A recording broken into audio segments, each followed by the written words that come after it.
Welcome to episode 64 of the Becoming Mind Strong podcast. So in this season, we've been talking about this idea of a pyramid, which I know I made this joke before, but I just find it hilarious considering the season started with a talk about Egypt, and then the visual we're going to is a pyramid. Maybe you don't find that as funny as I do, but it cracks me up every time I say it.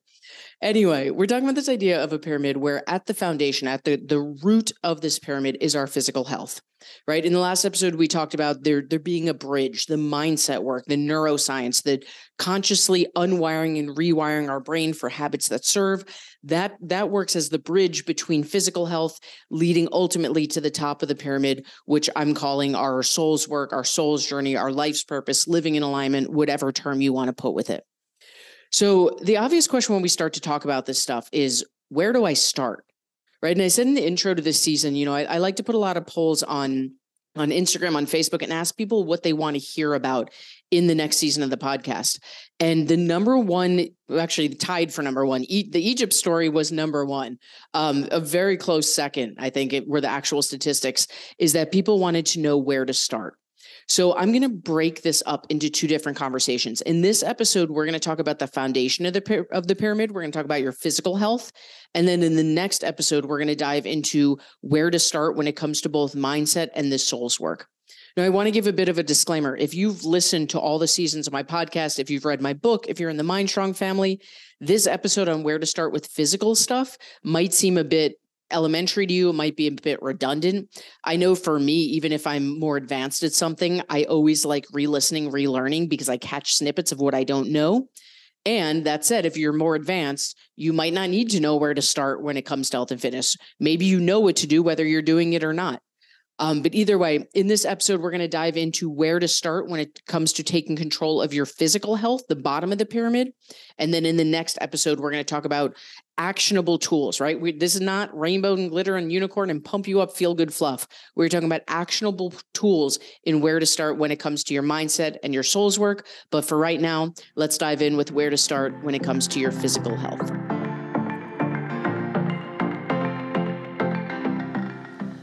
So I'm going to start this conversation about physical health as if I'm going to pretend that whoever's listening has never lived in the Mind Strong world before. So again, if you listen to the intro of this episode, I gave you a little disclaimer that this might feel a little bit redundant or elementary if you've been here before. So if it's not for you, it's not for you. If you're new here, this will be super beneficial, I hope. And if you're not new, hopefully it'll be some good reminders. Maybe there's some things you forgot or tips and tricks you can get out of it. First and foremost, I mentioned this in an earlier episode this season. Nutrition is 90% of this game. A lot of times when people come to me, they're like, Rachel, I know I need to get my health in check, but I am overwhelmed. I am freaking overwhelmed, right? Like I don't have time to work out. I don't know what to do with nutrition. I'm scared of the gym. I maybe used to do cardio, but I hated being on a treadmill for hours at a time. Like, help me. Where do I start? The answer 1,000 out of 10 times is start with your nutrition. If you never do a workout another day of your life, you can see results with nutrition alone. So that's step number one, is if it overwhelms you to think about workouts, put them aside. Don't even think about them. We have had members come through Ignite, our 12-week program, and we have almost, I'm not going to say forbade them, but we have told them, I very, very strongly suggest you don't even think about the workout part. Because the second we put our bodies and our minds into overwhelm, we're not going to stick with it. I am all about baby steps and momentum, which we will talk about endlessly this episode. So if the thought of working out feels overwhelming to you, put it out of your mind for right now. What's going to happen eventually, and we don't even need to think about this yet because it's going to be an organic process, is that as you get your nutrition in check, as you start to feel better in your skin, as your energy skyrockets, as your health gets in check, we are pleasure-seeking creatures. We were designed by human nature to avoid pain and seek pleasure. So as we start to feel better, we're not just going to stop there, right? You don't just see a movie and say, oh, that was great, and never talk about it again. We go and tell our friends. We talk about it endlessly. Maybe we see it a second time. We want more of what feels good. So as we start to feel good through nutrition, there's going to come a time where you're like, oh, man, I think I'm ready. What if I dip my toe into the world of exercise? And then as we'll talk about later on, we're not going to jump in full force. We're going to take baby steps there as well. So I'm starting the conversation here because if workouts overwhelm you, take them out of your mind. I'm signing your permission slip to forget about workouts and just focus on nutrition. Now, I have done countless episodes on macronutrients, on what they are, on how to start with macros. We're not going to get that nitty gritty with it this episode, but I do want to give some overview information about why I'm such a fan of it, of what is never going to work with your nutrition, what is absolutely going to work with your nutrition, and the most importantly, for the sake of this episode, what steps to start. So if you're new to the world of macros, 10, 15, maybe 30-second intro. When I say macros, I'm simply talking about macronutrients. So you take any food on the shelf, you flip it over, there's a nutrition label. It's going to give you 100 pieces of data, right? Total calories, potassium, vitamin D, the whole shebang. There are 3 nutrients of which our body needs the most. That's why they're called macronutrients. Very simply put, your 3 macronutrients are your carbs, your carbohydrates, your fat, and your protein. So when I'm talking about macros, I'm talking about making sure your body has a balance of carbs, fat, and protein. Okay. If you've hung out in this world before, you know that if I knew 20 different versions of how to take control of your nutrition in a sustainable way, I would teach 20. In all my years of doing this, both doing this meaning being a human who went through the nutrition struggle and now being a person in the fitness world, a fitness expert, I know of one, and it's macro tracking. So that's why I teach it. And again, like I'm not going to go into the nitty gritty of macros, and I want you to understand macros are not Rachel's world of health and fitness. They are literally the most sustainable approach to nutrition I've ever found that in my belief exist because they are not based on restriction. The second you tell yourself, I can eat this, I can't eat this, I'm allowed to eat this, I'm not allowed to eat this, I can only eat this point system, I can only drink this shakes, this is a good food, this is a bad food, this is allowed, this is not allowed, it's never going to last. Right? The proof is in the pudding. That's kind of a pun. The proof is in the pudding. Go look at how many diets all of us, most of us, I should say, have started and stopped. And when you dig into them, you see you haven't tried 5,000 diets. You've tried different versions of one diet. And that diet was telling you what you quote unquote can or can't eat. The beauty of macros, the reason I'm such a fan, the reason I'm taking the time to harp on this, which has now gone way over 30 seconds, is because with macro tracking, you eat whatever the hell you want. Right? If you're someone like me who loves donuts, I'm not going to eat them all the time. They're not the most nutritious choice. They don't have the most vitamins and minerals, but I can absolutely fit them into my personal macro plan and still lose weight. If you love an evening glass of wine and you try to go on a diet and never drink wine again, good luck with that, right? Like I'm not giving up whiskey. You might not want to give up wine. You don't have to. The beauty of macros is there's nothing that's off limits. You're fitting things into your personal plan, and that's what makes it sustainable. Now, again, I wrote an entire book on macros. You can go on our website. We will do your macros for you. If you go, I'll put a shameless plug in here. If you go to www.mindstrongfitness.com, or if you send an email to team, TEAM, at mindstrongfitness.com, we can help you get set up with programs to learn your macro plan. That's beyond the scope of this episode. Today, we're talking about where to start when it comes to your physical health. So I took the time to explain that because my answer to that question is to learn the skill of macro tracking. And if you're not ready to dive in with the coach yet, if you're not ready to do even a self-paced program yet, there's steps you can start taking now. The first thing I suggest is this. We need data, right? I've used this analogy in past episodes, but it bears repeating. Right now, if I'm in a world of debt and my goal is to become wealthy, the first few steps, it's going to be really tough to stay out of judgment. Because what I'm going to have to do is I'm going to get very honest with myself. I'm going to have to print out credit card statements and mortgage statements, and I'm going to have to sit down and see on paper in black and white the debt that I'm in and how far I have to go to hit my goal. And that's not fun. Nobody wants to do that, right? That's saying put your hand on the hot stove and leave it there for a minute. Nobody wants to do that. It goes against our nature as pleasure-seeking creatures. And if you don't do that, you're just guessing. Right? Saying, well, I'll just spend less and save more. Cool. When has that worked for anyone in the history of ever? That's not how you form a plan. We have to know this much money's coming in, this much money's going out, this is how much money we're going to save. We stay consistent. We give it time. We give it consistency over and over and over again till we wake up one day and we're like, holy crap, I'm so proud of you, past self. You not only got out of debt, but you built some wealth for yourself. That is the process. And the same is true with your nutrition. The very first step that I'm going to suggest that you take when it comes to your nutrition, it's what everyone who comes through our programs do. Whether you do a self-paced program, whether you work with one of my coaches, whether you work directly with me in our elite program, every human we work with starts in the same place. And this is where I suggest you start. Download a free app. I use MyFitnessPal. I'm not associated with them. Who knows? Maybe one day they won't be around and you'll have no idea what I'm talking about in this episode. There's a million free macro tracking apps. I want to be super clear here. Do not use their macro suggestions. They are wrong. And I am flat out saying wrong. When done correctly, macros are way too personal for any online calculator or any app. And if we had more time in this episode, I would repeat that 30 times until it's annoying.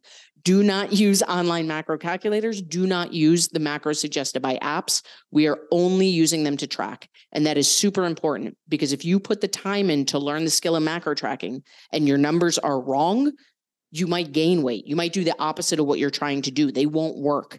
And then not only are you back to where you started or worse, but now you're going to be like, well, shit, Rachel said this is the only sustainable approach to nutrition and it didn't work for me. The answer to macro tracking is it works for everyone. It's math, it's science, it's biology. It works for everyone. And it only works when your numbers are set correctly, which you will not get from an online calculator or an app. Side note. So you're going to choose whatever free app you want. I use MyFitnessPal just because I've used it for a long time. I'm comfortable with it. There's one called Lose It as of the time of this recording. There's a million, doesn't matter which one you use. For the next 5 to 7 days, you are going to eat as you normally eat and simply input your food. Okay, so you wake up in the morning, you have 2 eggs, you have a slice of toast, you have 3 slices of turkey bacon, whatever it is. You're not going to try to change how you eat. You're not going to try to be on good behavior. You're going to eat as you normally eat, and you're going to input it into your app. These apps are very user-friendly. If you're like, I have no idea what that means, don't worry about it, because once you download the app and start playing with it, it's super easy. There's a massive database. You type in your food, you find the one that matches, you put it in. Now, a couple of important parts to this step. You're just going to eat as you normally eat, track 5 to 7 days. Number 1, you don't have to be perfect with it. And again, I would repeat that 30 times if it wouldn't be annoying. The biggest hindrance to people when they start this process is they overthink it, which is normal. I'm not invalidating the desire to overthink. You don't have to overthink it, right? If you have bread that you made at home, so the exact recipe isn't in MyFitnessPal, it doesn't matter. What we're using this information for is a bird's eye view of how you tend to eat. So don't worry about being perfect. Do the best you can. Eat as you normally eat and track. Okay. Number 2, and again, this is easier said than done, is this is judgment free. The second we start to get into thoughts like, oh, I can't believe I'm eating this all day. Oh, I should only eat grilled chicken because I have to put it in my app and I don't want to see that on there. We're going to mess up the effects of this. It's just like that conversation about getting out of debt. It is just data. Our goal in this is to emotionally separate, because the reality is this is going on whether we're conscious of it or not, right? You're in debt whether you're looking at those printouts or not. The reason that you're struggling with your health right now is because of what we're about to see in the app. So if you don't want to track, don't track, right? Do you, boo-boo? I'm not going to come to your house and bang on your window and ask you if you tracked your food that day. And whatever's going on is going on whether you're tracking it or not. So it's simply data. So whatever you need to tell yourself, I've used that as a mantra in the past. It's just data. It's happening no matter what. It's just data. Sometimes it helps to think, you know what I'm doing right now is I'm shining the light of awareness. Like this is literally the last moment of my life where I'm out of control in my nutrition. And yeah, it feels uncomfortable right now. Yeah, I don't want to see this data on an app. And this is the day I take control. So I'm going to do the uncomfortable thing right now. Whatever you need to tell yourself to emotionally separate from that data, do what you need to do to get that information tracked. Okay, you're going to track for 5 to 7 days. Now, at the end of that, the app is going to give you some information. They have it's all about differentiated learning. If you like pie graphs, if you're a bar graph type of person, if you're a typed out kind of person, most of these apps have different options on how you can view the data. It's all the same data. It's going to show you your average, your week. You can do daily average. You can do weekly average. It's going to show you on average how you tend to eat, meaning on average, how many calories a day are you eating? On average, your 3 macros, right? We said carbs, fat, and protein. On average, how many grams of carbs are you eating? How many grams of fat are you eating? How many grams of protein you're eating? Now, in the beginning, if you're new to this, You have no idea what ideal ranges are, right? We don't know what a good range of protein is. We don't know what a good range of fat is if you're new to this world. And it doesn't matter, because what we're doing right now is we're taking baby steps. There are changes you can start making. There are baby steps you can start making that are going to common sense your way through this, right? If you see that you're eating 4,000 calories a day, I would assume that most people would be like, you know what, for where I am in life, if I'm a 5'3" woman, that seems like a lot of calories. Now, does that mean I'm going to drop down to 1,200 calories? Hell no. Please don't anyone here drop down to 1,200 calories. Nobody on the face of this earth should be surviving on 1,200 calories a day. Now the macro nerd in me needs to do a caveat. If you're eating 900 calories a day, we're going to work through 1,200, but you are putting your body into starvation mode when you start eating that low. That's a whole other conversation. My point is, if you're eating 4,000 calories a day, I think that we can common sense our way of like, you know what? I'm going to drop it down a little bit. Let me go to 3,500, right? And immediately you might be like, well, Rachel, that's not enough. I'm not going to lose weight on 3,500. Listen, you've just spent the past years eating 4,000. First of all, if you try to drop down to 1,500, you're never going to last, right? You're going to cave, you're going to binge, you're going to be back where you started. Number two, 3,500 is a hell of a lot better than 4,000. And your body's going to be able to handle it better, so you're not starving and it can adjust. So after a few weeks at 3,500, now we can start dropping down to 3,000 and so on and so on. What we want to do is create a comfort zone for our body. What most people do incorrectly, and I'm going to call out coaches, most coaches do this incorrectly, is they try to do massive jumps. They say, hey, you're only eating 30 grams of protein a day. Your body needs 130. In what world are you going to go? I'll use myself. In no world am I going from 30 grams of protein a day to 130 grams of protein a day and think I'm going to stick with it. I'm going to be chugging protein powder till I'm vomiting, and I'm never going to stay with that. The way we make this sustainable is by those baby steps. So when you look at those averages and you're like, well, I don't know if this is good or bad, you can start taking baby steps. You know what? It seems like my calories are high. Maybe I'll lower them for a bit. It seems like protein's kind of low. Like, I don't know what a good protein range is, but it feels like I probably need more than 40 grams a day. So what if I aim for 50? I'll tell you, most people are surprised by carbs. Most people come to us and they say, oh, I eat so many carbs in a day. And then they track and they're like, oh, that actually doesn't seem like that many carbs. But again, you might not know ideal ranges. When have we ever spoken this language before? There are resources beyond the scope of this podcast episode where my team, my business, we can help you figure out those ranges. But for the point of the question of this episode, where to start, the answer is eat as you normally eat, track your food for 5 to 7 days, look at the data and start to identify baby steps you can make. Maybe your baby step is just to keep tracking, right? I don't know what to do with these numbers, but I'm going to keep tracking and build that habit. So next month, when I get that promotion and I can afford to hire a coach, then I can take the next step. This is about shining the light of awareness, making baby steps, and getting momentum. Now, last part of this conversation is workouts. You heard me say in the beginning, you don't have to work out to see results. Workouts have fantastic effects. They're great for your health. They're great for your heart. They're great for your lungs. You build lean muscle mass. They speed up your metabolism. And nutrition is 90% of this. So if you get to a place with your nutrition where you're like, you know what, this feels good, I'm ready for more, now we can dip our toe into the world of workouts. If you're there now and you're like, I'm ready to dip my toe into the world of workouts, I'm not ready to go gung-ho, right? I'm not ready to do 5 days a week of an hour-long workout. Again, I will keep coming back to this because this to me is the defining feature of how we make things sustainable. Human nature, this is Freud's pleasure principle.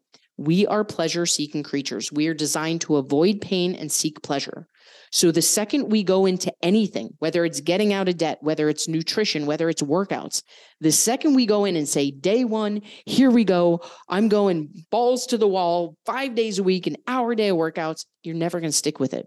It is too much change for our caveman mind. It is putting us into a space of pain. It is putting us into a space of discomfort, and we are going to self-sabotage to get out of it. The key to all of this is in baby steps and momentum. So if you are brand new to working out, the only thing that I care about is that you enjoy what you're doing. And that sounds super woo-woo, pump you up, but bear with me. Okay. I'll give you an example. In our Ignite program, our signature 12-week program, we lay out workouts for the people who want to do them. It has you working out 4 days a week. Every day shows you the exact exercises to do. There's videos of me showing you correct form showing you common mistakes to watch out for. It's no brainer. You follow Rachel on the videos, you do a workout, you're done. Most people that come to us are not ready for 4 days a week and 5 or 6 exercises each workout. That is not the norm. We provide them to make it easy, but you don't have to do that. So when people are ready to start dipping their toe in the water, the conversation is this. I've had this conversation with more people than I can count. I want you to go through Ignite, and I want you to pick out your 2 favorite exercises. You're not allowed to pick more than that. Your 2 exercises only. And so they'll pick out their 2. I really like bicep curls, and I really like lunges. Nobody's ever said lunges. Nobody likes lunges. Just kidding. I'm sure there's people who like lunges. I've never heard it. I hate lunges personally. But let's say, hypothetical Helen likes bicep curls and lunges. Then we're going to talk about how many days a week feels realistic. And the key to this is that the answer is a feeling, right? If you say, I can do this 4 days a week, and the second you say that, you feel your body tense, your answer is not 4 days a week. Trying to be an overachiever is shooting yourself in the foot. You're going to think about in your body what feels freeing. You know what? I can commit to 2 days a week. And the second you have that thought, that little voice in your head is going to go, oh, that's not enough. What are you going to do? Nope, shut it down. The key to this exercise is feeling into the bare minimum. So now hypothetical Helen, we're going to stick with that name. She's going to do bicep curls and she's going to do lunges 2 days a week. And every time she does it, she's going to throw herself a freaking internal party. And nothing about that is rainbow and glitter and unicorn. That is neuroscience. Because when she throws herself that party, when she says, you know what? I didn't feel like working out today, but I did my bicep curls, I did my lunges, and I did them my first of 2 days this week. I feel like a freaking rock star. Now her brain's releasing dopamine. Now her brain's releasing all those feel-good chemicals that we crave. So later on in the week, when it's time for day 2 and she doesn't really feel like doing it, now her brain has proof. You know what? On Tuesday, you didn't feel like doing it either.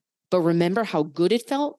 I bet if I just bite the bullet and get it done, I'm going to have that same effect.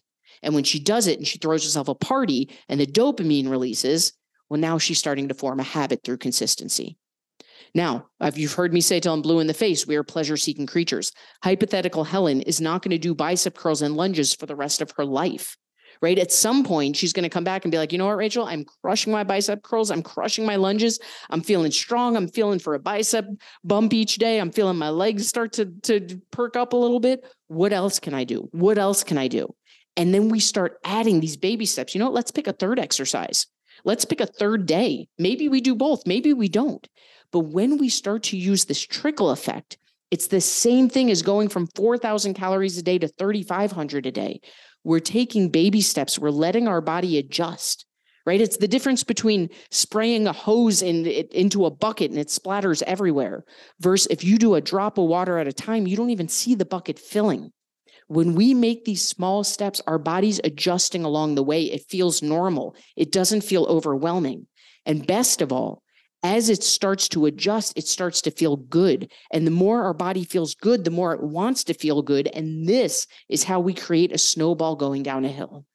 So in the next episode, we're going to talk about the same concept of where to start, but we're going to talk about from the concept of mindset and then this soul journey, soul work that we've been talking about. But for today, when it comes to your nutrition, eat as you normally eat, start tracking your food 5 to 7 days, take some time to look at your averages, make some baby steps on your own, reach out to team@mindstrongfitness.com or go to our website, www.mindstrongfitness.com if you want help with first steps, but we're shining the light of awareness.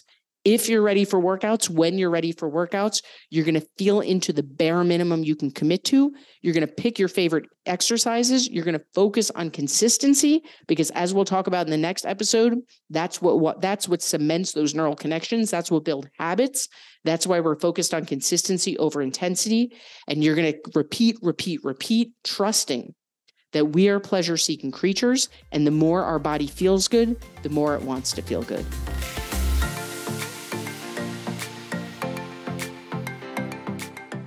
You can grab a free chapter of my best-selling book, Becoming Mind Strong, The Truth About Health, Fitness, and the BS That's Holding You Back by going to www.becomingmindstrong.com.